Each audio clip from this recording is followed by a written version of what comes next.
نحمده ونصلي ونسلم على رسوله الكريم اما بعد فاعوذ بالله من الشيطان الرجيم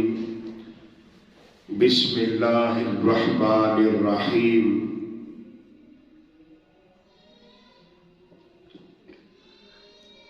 والضحى صدق الله العظيم بسم الله الرحمن الرحيم ان الله وملائكته يصلون على النبي يا ايها الذين امنوا صلوا عليه وسلموا تسليما سب بلند آواز سے پڑھے الصلاۃ والسلام علیک یا سیدی یا رسول اللہ الصلاۃ والسلام علیک یا سیدی یا حبیب اللہ الصلاۃ والسلام علیک یا سیدی یا رسول اللہ وعلی آلک واصحابک یا سیدی یا حبیب اللہ الصلاۃ والسلام علیک یا سیدی یا نبی اللہ وعلی آلک واصحابک یا سیدی یا نور اللہ۔ تمام تعریف و توصیف اللہ تبارک و تعالیٰ کے لیے ہے جو بڑا مہربان نہایت رحم کرنے والا اور اپنے بندوں سے 100 ماؤں سے بڑھ کر زیادہ پیار کرنے والا رب ہے۔ رحمت کاملہ حضرت محمد مصطفیٰ صلی اللہ علیہ وآلہ وسلم پر جو وجہ کائنات شافی روز شمار جو بے بسوں کے بس جو بے کسوں کے کس جن کا ذکر بے چین دل کا چین اور بے قرار دل کا قرار اور آپ کی آل اور اصحاب پر بہت زیادہ سلامتی ہو جنہوں نے قول اور فعل میں آپ کی بے حد پیروی کی۔ آج جمعۃ المبارک کا بابرکت دن ہے۔ اللہ تبارک و تعالیٰ کی بارگاہ میں دعا ہے کہ آج کے دن اپنی اترنے والی رحمتیں اپنی برکتیں اپنے فضل و کرم سے مجھے حاضرین کو اور تمام سننے والوں کو اور پوری امت مسلمہ کو اپنے فضل و کرم سے مالا مال فرمائے۔ اللہ تبارک و تعالی جنس کو اپنے محبوب کے ساتھ بے حد پیار اور بے حد محبت کہ اپنے محبوب کے لیے سب کچھ بنایا اور جب محبوب کو بھی بنایا تو محبوب سے پوچھ کر بنایا کہ جیسے محبوب کی مرضی تھی ویسا ہی بنایا۔ عاشق لکھتے ہیں وہ دہن جس کی ہر بات وحی خدا چشمہ علم و حکمت پہ لاکھوں سلام، جس کے پانی سے شاداب جان و جنا اس دہن کی تراوٹ پہ لاکھوں سلام، جس سے کھارے کنویں شیرے جاں بنے اس زلال حلاوت پہ لاکھوں سلام۔ حضور اکرم نور مجسم صلی اللہ علیہ وآلہ وسلم کا منہ مبارک فراخ، رخسار مبارک ہموار، سب سے زیادہ روبرو اور خوش آواز تھے۔ خوش آواز ہونے کے علاوہ آپ بلند آواز اتنے تھے کہ جہاں تک آپ کی آواز پہنچتی کسی اور کی آواز نہ پہنچتی تھی۔ بالخصوص خطبوں میں آپ کی آواز گھروں میں پردہ نشین عورتوں تک پہنچ جاتی تھی، اور ہزاروں کے اجتماع میں جس طرح آپ کی آواز مبارک کو وہ شخص سنتا جو سب سے آگے ہوتا، اسی طرح وہ شخص بھی سنتا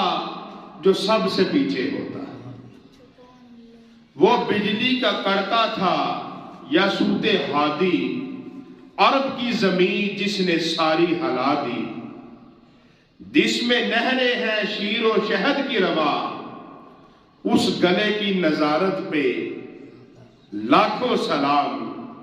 حضور صلی اللہ علیہ وسلم کا دہن مبارک وہ دہن ہے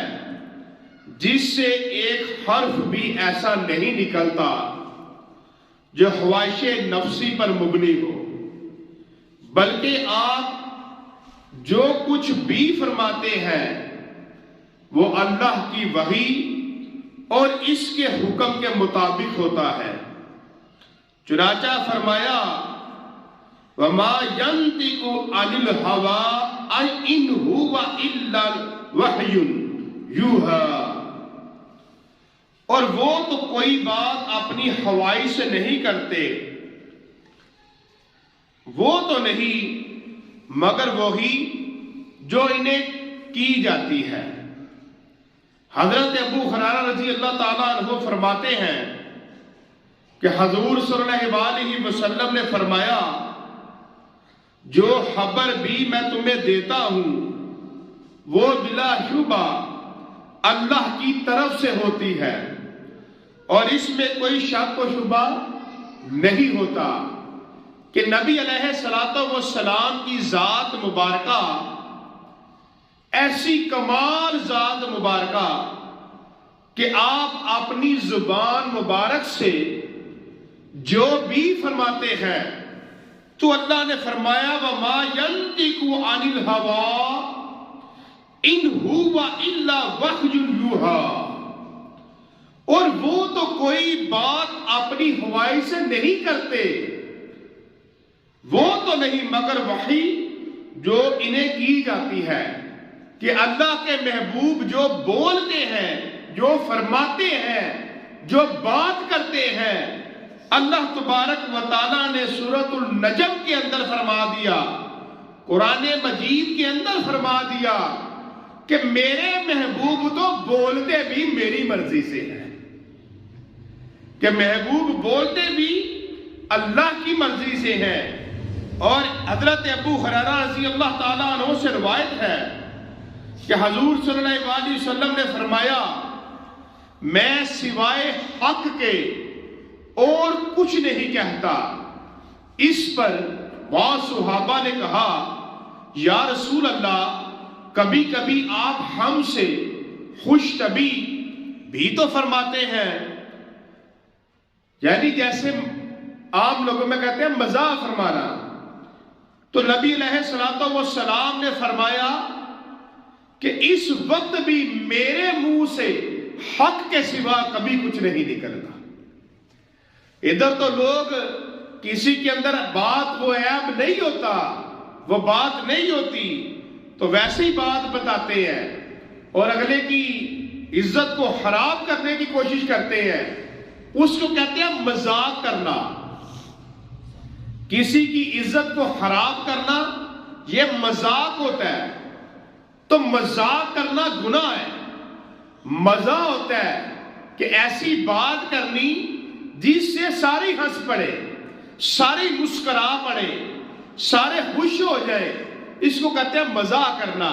کہ ایسی بات کرنی کہ کسی کا دل نہ ٹوٹے اور ساری خوش ہو جائے۔ تو حضرت عبداللہ بن عمر رضی اللہ تعالیٰ عنہ فرماتے ہیں کہ میں جو کچھ حضور صلی اللہ علیہ وسلم سے سنتا اسے لکھ لیتا۔ قریش نے مجھے منع کیا کہ ہر بات نہیں لکھنی چاہیے، کیوں نہ بتقاضۂ بشریت ممکن ہے کہ غصہ و غضب کی حالت میں کبھی کوئی ایسی بات بھی نکل جائے جو لکھنے کے قابل نہ ہو۔ تو حضرت عبداللہ فرماتے ہیں پس میں لکھنے سے رک گیا اور اس بات کو حضور صلی اللہ علیہ وسلم کی خدمت اقدس میں عرض کیا۔ حضور صلی اللہ علیہ وسلم نے فرمایا بے شک لکھو، فرمایا بے شک لکھو، اور انگلی سے اپنے منہ کی طرف اشارہ کر کے فرمایا خدا کی قسم اس منہ سے ہر حالت میں حق کے سوائے حق کے اور کچھ نہیں نکلتا۔ جس حال میں بھی بات ہوگی وہ سچی بات ہوگی، وہ حق ہوگا، وہ اللہ کی مرضی کے مطابق ہوگی۔ تو فرمایا اس منہ سے سوائے حق کے اور کچھ نہیں نکلتا، وہ دہن جس کی ہر بات وحی خدا، چشمہ علم و حکمت پہ لاکھوں سلام۔ حضرت عمیرہ بنت مسعود انصاریہ رضی اللہ تعالیٰ عنہ فرماتی ہیں کہ میں اور میری 5 بہنیں نبی علیہ السلام کی خدمت میں حاضر تھی، تو آپ اس وقت قدید خشک کیا ہوا گوشت کھا رہے تھے۔ آپ نے ایک پارہ قدید کو چبا کر نرم کیا اور ان کو دیا، اور انہوں نے تھوڑا تھوڑا کر کے 5 بہنوں نے کھا لیا۔ آپ فرماتی ہیں کہ جب ہم نے وہ کھا لیا تو مرتے دم تک وہ خشک گوشت کا ٹکڑا جس کو نبی علیہ السلام نے خود نرم کر کے دیا، فرماتی ہے جب ہم نے کھا لیا تو مرتے دم تک ہماری 5 بہنوں کے کسی کے منہ سے کبھی بدبو نہیں آئی، کبھی بدبو نہیں آئی۔ اور حضرت حارث بن سراقہ رضی اللہ تعالیٰ عنہ جنگ بدر میں شہید ہو گئے، تو جب ان کی شہادت کی خبر مدینہ منورہ میں ان کی والدہ اور بہن کو پہنچی تو ان کو بہت صدمہ ہوا۔ تو پھر نبی علیہ السلام جب بدر سے واپس تشریف لائے تو حارث کی والدہ خدمت اقدس میں حاضر ہوئی اور عرض کیا اگر میرا بیٹا جنت میں ہے تو خوشی کا مقام ہے، رونے کی ضرورت نہیں، اور اگر دوزخ میں ہے تو میں چلا چلا کر روؤں گی۔ حضور صلی اللہ علیہ وسلم نے فرمایا خدا کی قسم تمہارا بیٹا حارث جنت الفردوس میں ہے۔ وہ بولی اب میں اس کو ہرگز نہیں روؤں گی۔ اس وقت حضور صلی اللہ علیہ وسلم نے ایک پیالہ پانی کا طلب فرمایا اور پھر اس میں اپنے ہاتھ مبارک دھوئے اور کلی کر کے اس میں ڈال دی، اور حارث کی والدہ اور اس کی بہن کو پلایا اور اس فرمایا کہ اس میں سے تھوڑا سا پانی اپنے گرے بانوں پر چھڑک لو۔ ان دونوں نے ایسا ہی کیا اور اپنے گھر میں چلی گئی۔ راوی بیان کرتے ہیں کہ اس کے بعد مدینے بھر میں کوئی عورت ان سے زیادہ خوش و خرم نہیں تھی کہ وہ پانی جو نبی علیہ السلام کے دہن مبارک سے واپس آیا اور انہوں نے اس کو پیا اور اپنے کپڑوں پر اپنے جسم پر جب چھڑک لیا تو اس کی وجہ سے ان کے دل کو ایسا نور ملا،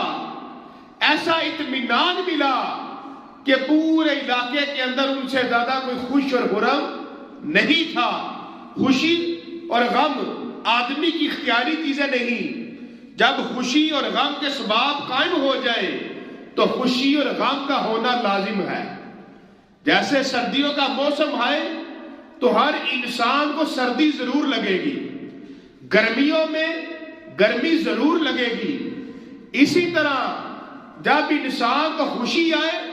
تو اس وقت اس کو محسوس ہوگا کہ آج مجھے اللہ کی طرف سے خوشی ملی ہے، اور جب کوئی غم آئے گا تو اس وقت بھی اس کا جسم محسوس کرے گا کہ میرے اوپر یہ تکلیف آئی ہے، اور اس کو اثر ہوتا ہے۔ لیکن جب نبی علیہ الصلوۃ والسلام نے وہ پانی عطا فرمایا تو پھر ان کو کبھی کسی نے غم میں نہیں دیکھا، خوش ہی خوش دیکھا کہ قدرت نے ان کے دل کو خوش کر دیا، کہ ان کے دل کے اندر ٹھنڈک پیدا ہو گئی، ان کے دل کے اندر سکون پیدا ہو گیا۔ اور حضرت ابو امامہ رضی اللہ تعالیٰ عنہ فرماتے ہیں کہ مدینہ منورہ میں ایک بے شرم اور بد زبان عورت تھی۔ ایک دفعہ وہ حضور صلی اللہ علیہ وسلم کے پاس سے گزری، آپ اس وقت سرید کھا رہے تھے، اس نے بھی آپ سے مانگا، آپ نے اس کو اس میں سے کچھ دیا تو وہ کہنے لگی، وہ بولی میں یہ نہیں چاہتی بلکہ وہ جو آپ کے منہ میں ہے، میں نے تو وہ لینا ہے کہ یہ جو آپ کھا رہے ہیں۔ تو نبی علیہ الصلوۃ والسلام نے آپ نے وہی جو آپ کے دہن مبارک میں تھا نکال کر اس کو دے دیا، کیوں نہ کہ قربان جائیں نبی علیہ الصلوۃ والسلام کی شان مبارکہ پر۔ آپ ایسے کریم، ایسے صحیح، ایسے عطا کرنے والے تھے کہ کبھی آپ کے دروازے سے کبھی کوئی خالی ہاتھ واپس گیا ہی نہیں تھا، کبھی سائل کو خالی ہاتھ نہیں تھا بھیجا۔ تو جب اس نے کہا میں تو وہی کھاؤں گی کہ جو آپ کے دہن مبارک میں ہے، آپ کے منہ مبارک میں ہے، تو آپ نے وہی جو آپ کے دہن مبارک میں تھا نکال کر اس کو دے دیا، کیوں نہ کہ آپ سائل کے سوال کو رد نہیں کرتے تھے۔ وہ کھا گئی، جب وہ لقمہ اس کے پیٹ میں گیا تو اس پر ایسی حیا طاری ہوئی کہ وہ حیا میں تمام عورتوں سے بڑھ گئی، کہ اس کے اندر ایسی حیا پیدا ہو گئی کہ اب اس جیسی حیا بھی کسی کے اندر نہ تھی، کہ وہ حیا میں تمام عورتوں سے بڑھ گئی، اور حیا ہی سب کچھ ہے۔ نبی علیہ الصلوۃ والسلام نے فرمایا کہ جس کے اندر حیا نہیں وہ جو کچھ مرضی کرتا پھرے۔ تو حیا ایمان ہے، حیا سب کچھ ہے۔ تو حضرت اسامہ بن زید رضی اللہ تعالیٰ عنہ فرماتے ہیں کہ ہم لوگ حضور صلی اللہ علیہ وسلم کے ہمراہ حج کو جا رہے تھے۔ جب ہم بطن روحا میں پہنچے تو حضور صلی اللہ علیہ وسلم نے ایک عورت کو دیکھا جو آپ کی طرف آ رہی ہے۔ آپ نے اپنی سواری کو روک لیا، وہ حاضر ہوئی، اس نے عرض کی کہ یا رسول اللہ صلی اللہ علیہ وسلم، یہ میرا بچہ ہے، جس روز سے پیدا ہوا ہے اس روز سے آج تک اسے ہوش نہیں آیا۔ حضور صلی اللہ علیہ وسلم نے اس بچے کو پکڑا اور اس کے منہ میں اپنا لعاب ڈالا، اس کے منہ میں تھوکا اور فرمایا نکل اور دشمن خدا، بے شک میں رسول اللہ صلی اللہ علیہ وسلم ہوں۔ پھر اس لڑکے کو اس عورت کے حوالے کر کے فرمایا اب اس پر کوئی اثر نہیں۔ حضرت اسامہ کہتے ہیں کہ جب حضور صلی اللہ علیہ وسلم حج سے فارغ ہو کر اسی مقام پر واپس پہنچے تو وہی عورت ایک بھنی ہوئی بکری لے کر خدمت حاضر ہوئی۔ حضور صلی اللہ علیہ وسلم نے فرمایا اس کا دست مجھے دو۔ اب وہ بکری کا گوشت اسی وقت لے کر آئی کہ اس کا بچہ جو پیدائشی طور پر نہیں بولتا تھا، جب حضور کا لعاب اس کے منہ میں گیا وہ بولنا شروع ہو گیا۔ اب واپسی جب حضور تشریف لائے تو وہ بکری کا بنا ہوا گوشت آپ کی بارگاہ میں لے کر حاضر ہوئی۔ تو نبی علیہ الصلوۃ والسلام نے فرمایا مجھے اس کا دست دو، میں نے دیا۔ پھر فرمایا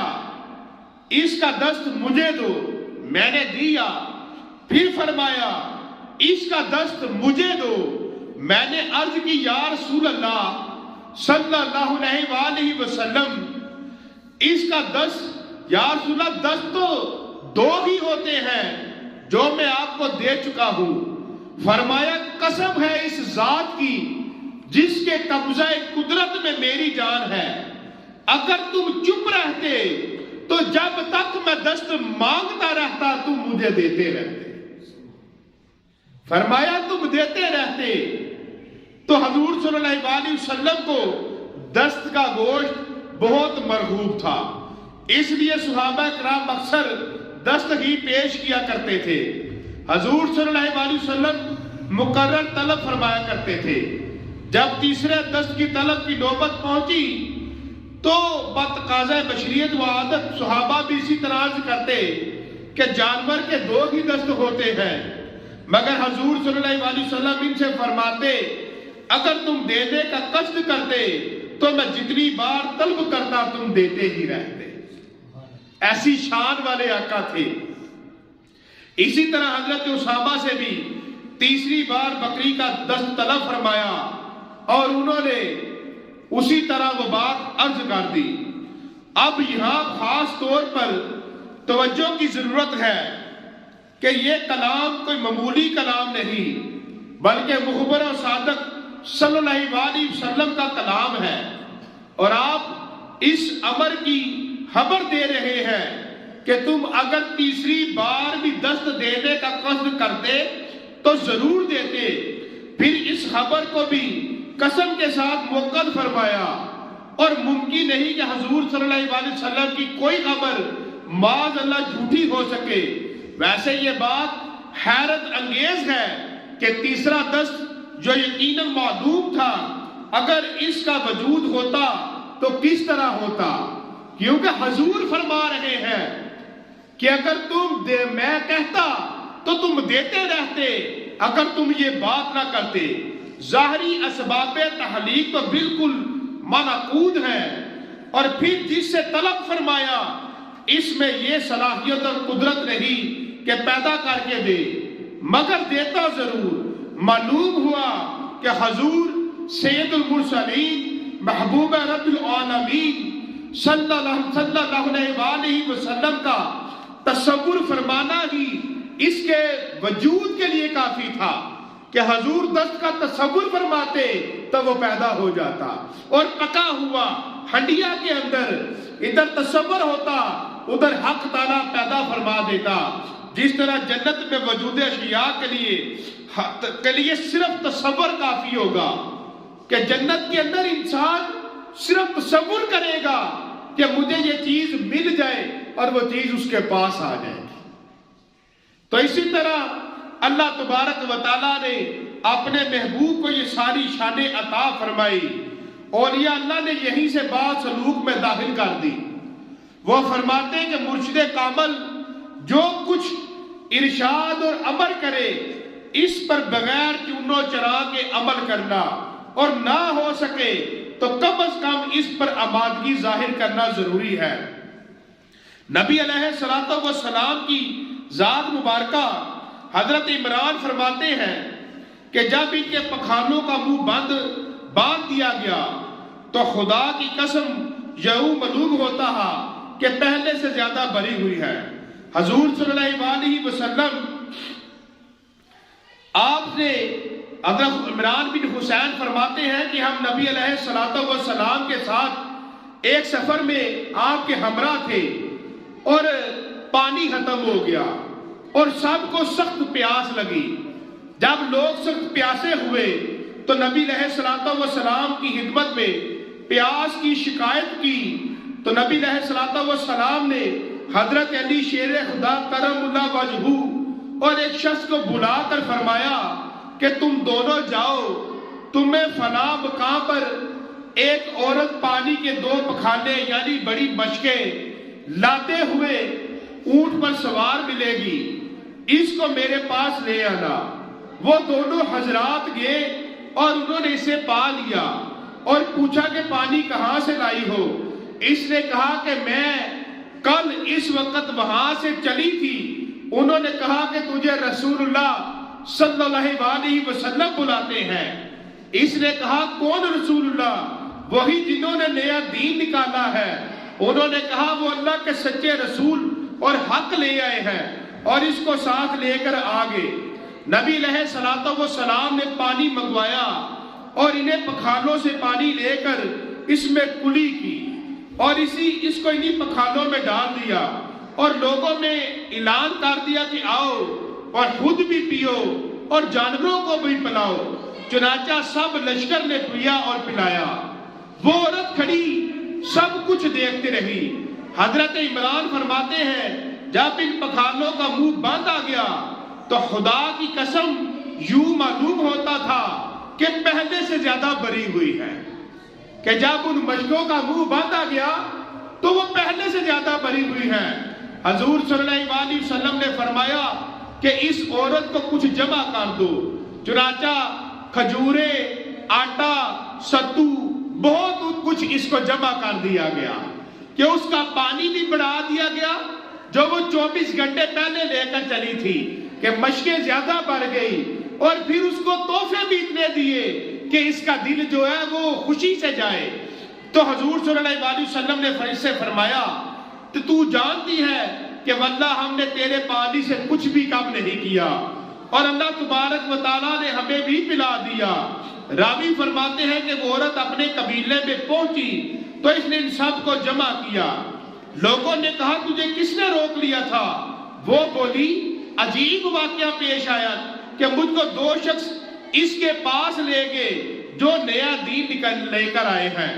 اور وہ واقعات بیان کیا جو اس کے ساتھ گزرا تھا۔ بیان کر کے کہا یا تو زمین و آسمان کے درمیان اس سے بڑا کوئی جادوگر نہیں، یا وہ بے شک اللہ کے سچے رسول ہے۔ اس واقعے کے بعد مسلمان مجاہدین اس قبیلے کے طرف و جوانب تخت و تراج کرتے تھے، لیکن اس قبیلے کا قصد نہیں کرتے تھے۔ ایک روز اس عورت نے اپنے قبیلے سے کہا کہ میں دیکھتی ہوں کہ مسلمان تمہیں قصداً چھوڑ دیتے ہیں، کیا تم مسلمان ہونا مناسب سمجھتے ہو؟ لوگوں نے اس کی اطاعت کی اور وہ کل قبیلہ مسلمان ہو گیا کہ نبی علیہ الصلوۃ والسلام آپ نے ان کو ایسی خیر بھیجی، ایسی کھجوریں بھیجی، ایسا آٹا بھیجا، ایسا ستو بھیجا کہ جب وہ ساری چیزیں وہاں پر گئی اور جب وہ انہوں نے کھائی تو ان کے بعد ان کے دل کے اندر نور آ گیا، اور اس نور کے ساتھ ایسا ہوا کہ وہ سارے کا سارا قبیلہ چل کر دربار مصطفیٰ میں آ گیا اور سارے کا سارا قبیلہ مسلمان ہو گیا۔ اس حدیث مبارکہ میں غور کرنے والی بات ہے کہ ایک تو وہ پکھالوں سے جو پانی لیا گیا تو پانی کم نہ ہوا اور انعامات بھی دیے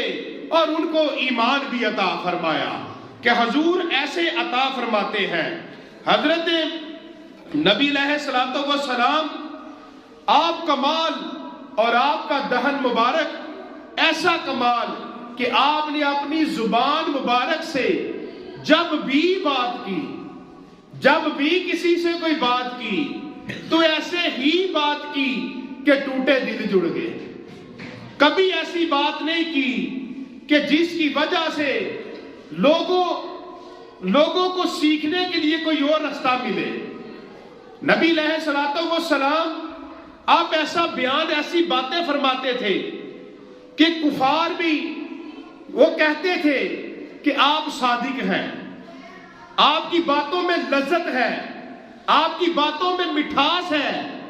آپ کی باتیں ایسی ہیں، انداز ایسا ہے، اور آپ کے دہن و آپ کی زبان مبارک کا ایک ایسا معجزہ تھا کہ آپ جب بیان فرماتے تھے تو نبی علیہ الصلوۃ والسلام خطبہ فرماتے تو اگر ہزاروں صحابہ وہاں پر موجود ہیں تو بخاری شریف، مسلم شریف، بے شمار احادیث کی کتابوں میں آتا ہے کہ جس طرح نبی علیہ الصلوۃ والسلام کی آواز مبارک پہلے صحابی کو پہنچتی تھی، اسی طرح آواز مبارک آخری صحابی تک پہنچتی تھی۔ جیسے پہلے بندے کو پہنچتی ویسے آخری بلکہ پردہ نشین عورتوں تک گھروں کے اندر بھی آواز جایا کرتی تھی۔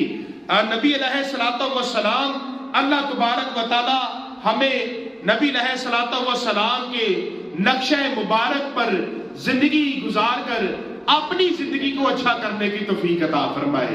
کہ ہم بھی اپنی زبان سے ایسی بات نکالے کہ ہم جو بات کرتے ہیں